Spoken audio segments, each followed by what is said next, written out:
buyers don't really buy on the basis of the way that the price is talked about in the market. And so what we recommend to people is develop a story for every prospect.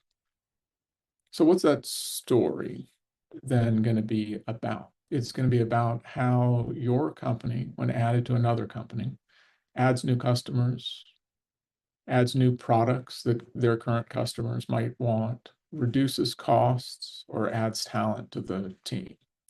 Those are all good reasons for a bigger company or a peer company to want to think through with you what the impact to them might be of adding your company to what they're doing.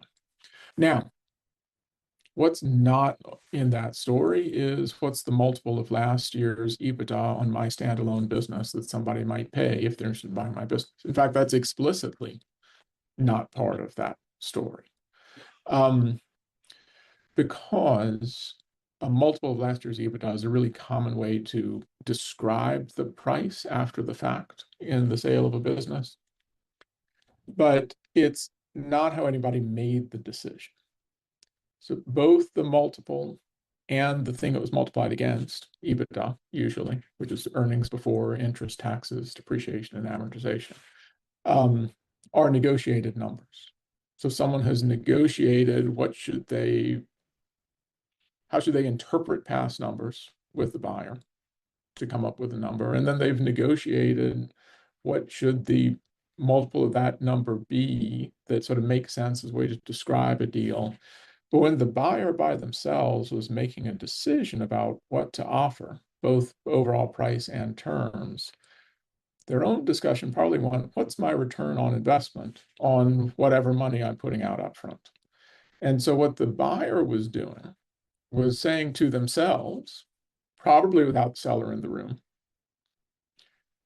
what can I accomplish when I combine this company I'm looking at buying with my company? What will sales be? What will expenses be? What staffing changes will I need to make? What customers can I get more from if I show up in a cross-selling meeting?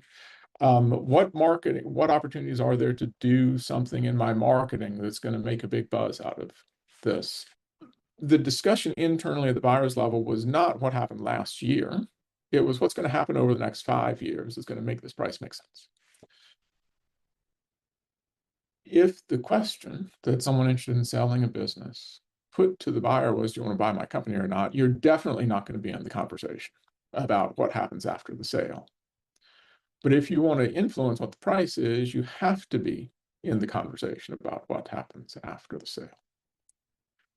So what's the question to ask and what's the story to give to a potential buyer? Well, it's not about, do you want to buy my company or not?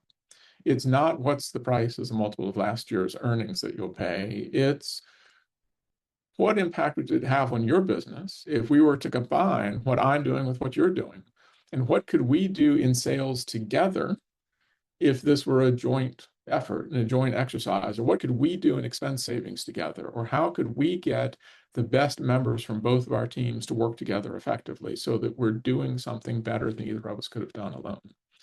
If you've got that conversation going, starting by imagining it, then you're in a strong position to be at least influential in the buyer's own conference room when they're having their own meetings about what's the return on investment that I could achieve if I were to buy your company.